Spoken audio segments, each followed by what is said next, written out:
¿Preparados para sufrir? ¿Preparados para soportar el dolor? Si la respuesta es sí, ¿están preparados para el show de Gabriel Incertis? Para esta edición de Idiot Plot debo subrayar la idea de que el que personas tomen malas decisiones, la caguen o cometan una estupidez no implica necesariamente un Idiot Plot.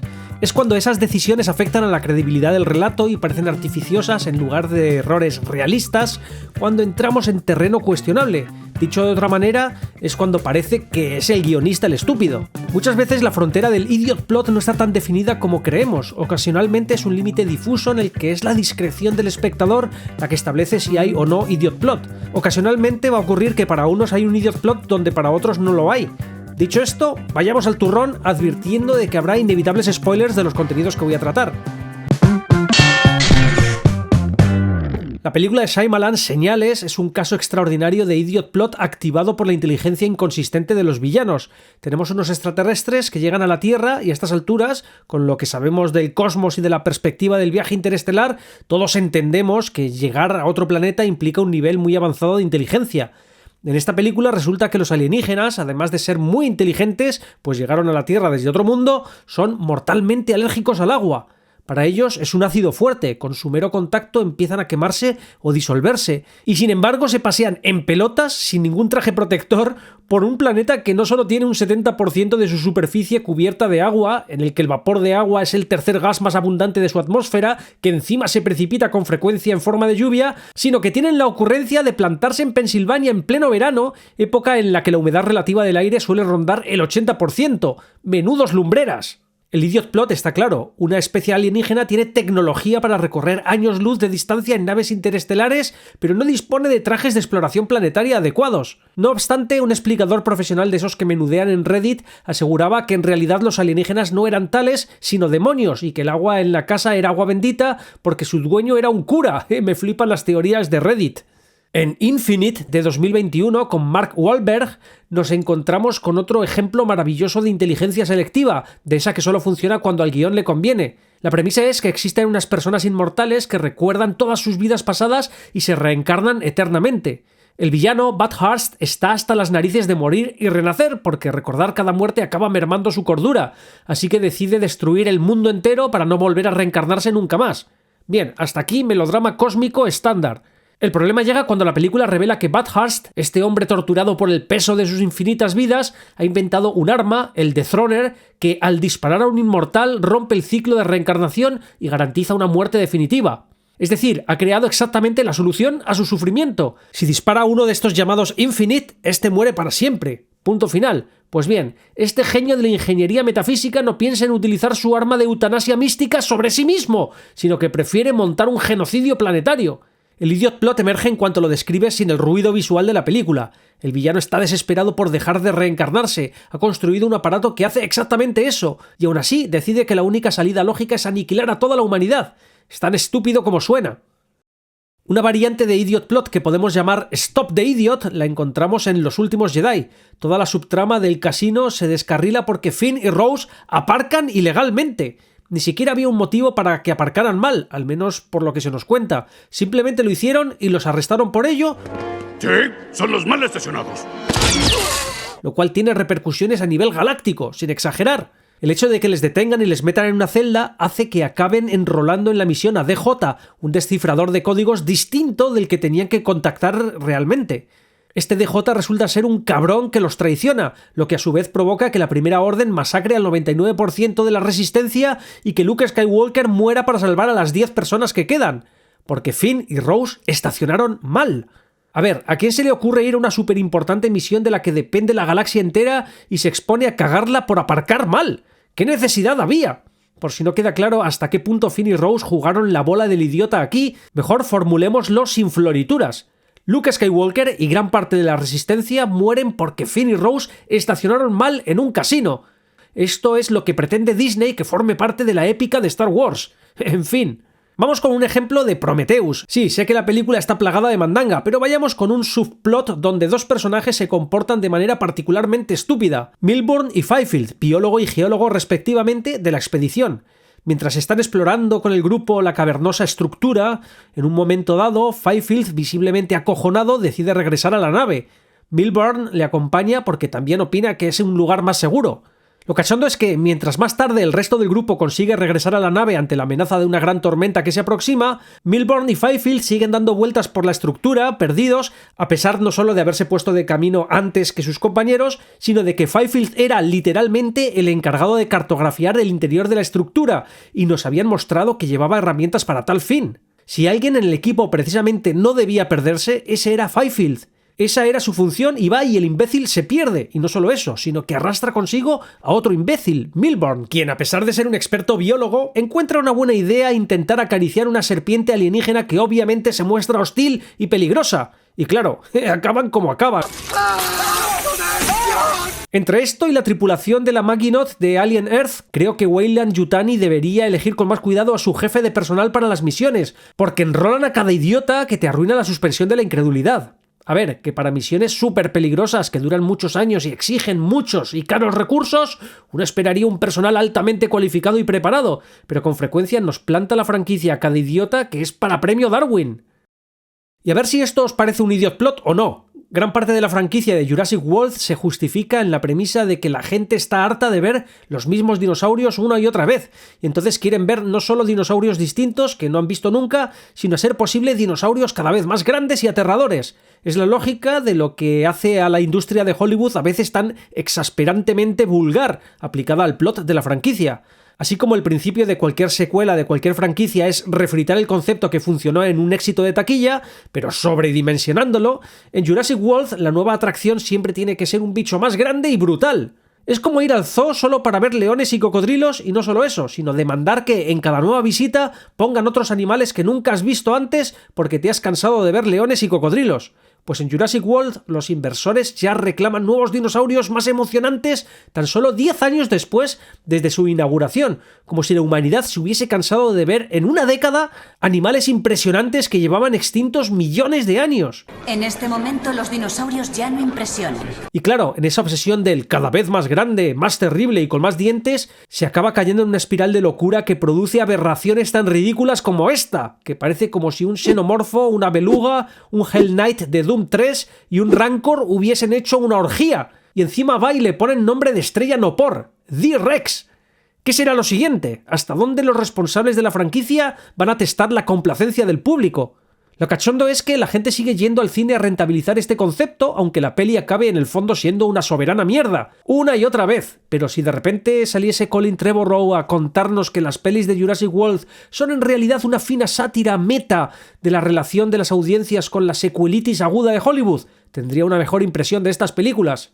Y hablando de monstruos de la naturaleza, si la saga jurásica terminó convirtiendo su propia advertencia científica en una simple excusa para repetir la fórmula, hay casos donde directamente el monstruo es el propio idiot plot, como en Tiburón, La Venganza, la bochornosa cuarta entrega de una franquicia que no debería haber tenido más que la película original. Tiburón, La Venganza, una película de la que el mismísimo Michael Caine, que encarnaba a uno de sus protagonistas, famosamente dijo: nunca he visto la película, pero según todos los comentarios es terrible. Sin embargo, he visto la casa que le compró a mi madre y es fantástica.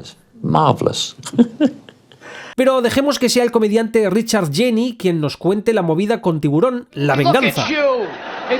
Mírate, son las 4 de la mañana y estás ahí sentado con un calcetín sudado y un burrito viendo a un tiburón que solo mata a una familia de todo un océano lleno de gente perfectamente comestible por alguna razón que jamás aclaran. Y no la apagarás porque piensas que va a mejorar. La madre de la familia, atención a esto, hay 3 miembros de su familia que han sido devorados por el tiburón en una semana. Así que, como genio que es, se le ocurre un plan. Dice, bueno, el tiburón va claramente a por nuestra familia. No me voy a engañar, solo se puede hacer una cosa, tendremos que dejar la ciudad. ¿Vas a dejar la ciudad, pero no sería un edificio de apartamentos suficiente protección contra el tiburón promedio? Quiero decir, incluso si fuera un tiburón realmente ambicioso, ¿vale? Digamos que para cuando llega al apartamento, estaciona en el aparcamiento de invitados, le da explicaciones al portero, sube en el ascensor, seguramente habría olido el pescado y huido. No, la madre se va de la ciudad definitivamente. Y tú ahí sentado te preguntas, ¿por qué no la madre simplemente no va al agua? ¿No tendría más sentido? Y ellos sueltan, bueno, normalmente sí, pero esto es estúpido, ¿no lo ves? En una película estúpida todo el mundo es estúpido. La madre es estúpida, la gente que la hizo es estúpida, pero ninguno de ellos es tan estúpido como tú porque ahora son las 5:01 y todavía piensas que esto va a mejorar. Entonces llega un punto de inflexión en tu vida. Si no apagas ahora la película, entonces haz un favor al mundo y cuando lleguen los créditos, hazte una vasectomía.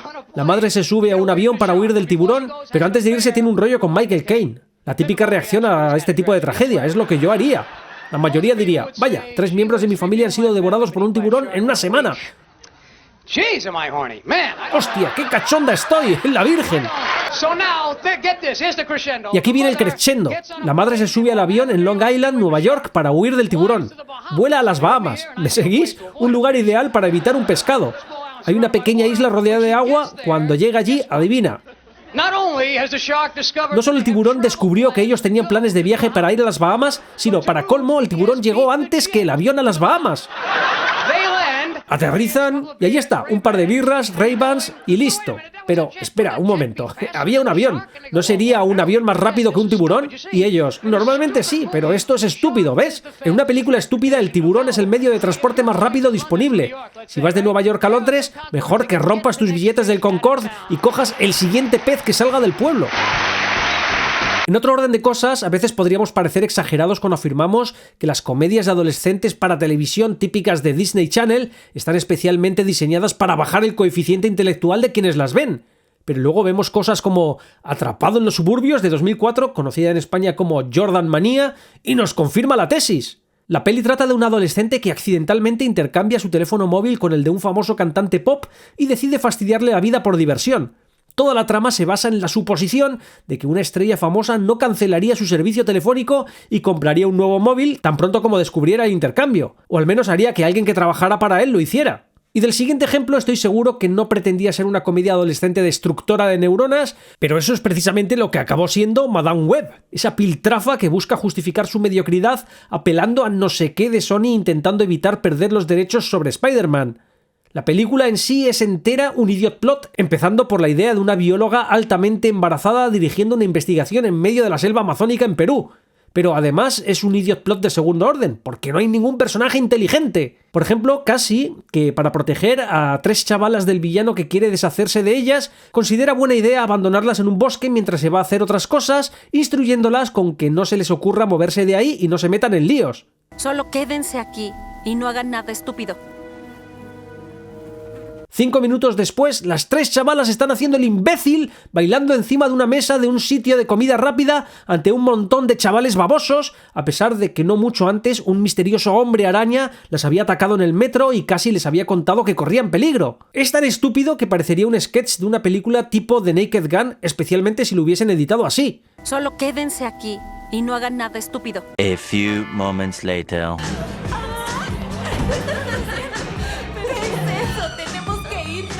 Si hubiesen hecho Madame Web con el estilo de las pelis de Leslie Nielsen, se habría llamado en España Cágala como puedas. Y en Hispanoamérica, ¿y dónde están las retrasadas? Y ya para ir acabando, permitidme extenderme con un potencial idiot plot muy reciente que me comenta mucha gente en el canal a propósito de la nueva serie de Vince Gilligan en Apple TV+, Pluribus. El idiot plot estaría en la misma premisa de la serie, así que ahí va un pequeño spoiler que solo te arruinará el primer cuarto de hora del primer capítulo. Si quieres saltártelo, pues aquí se acaba el vídeo para ti. En Pluribus, en los primeros compases de la serie, unos astrónomos captan una señal en código cuaternario proveniente del espacio profundo. Al darse cuenta de que puede tratarse de una codificación de una secuencia genética, deciden sintetizarla y testarla en ratones. Una operaria del centro donde se investiga esta secuencia, al intentar comprobar si un ratón está o no muerto, se quita los guantes de seguridad y ¡pam!, es mordida por el roedor y comienza la infección. Vale, pues no son pocos los que han calificado esto de poco creíble, de estúpido o directamente de idiot plot. Presuntamente la premisa de toda la serie se basaría en una pequeña cadena de grandes estupideces, lo cual parece haber arruinado a algunas personas la suspensión de la incredulidad hasta el punto de decidir no ver la serie. En mi opinión, para mí es muy discutible que se trate de un idiot plot. Como dije al principio, no toda trama impulsada por un comportamiento estúpido o irracional constituiría un idiot plot y, en el peor de los casos, podemos convenir en que puede haber una frontera difusa. ¿Y por qué no sería siempre, a mi juicio, un idiot plot? Pues en un primer nivel porque la serie es abiertamente una sátira de la condición humana. No solamente la nueva humanidad colmena satiriza nuestra sociedad y Carol el individualismo extremo, sino que los científicos de la secuencia inicial me parecen una evidente sátira del comportamiento humano.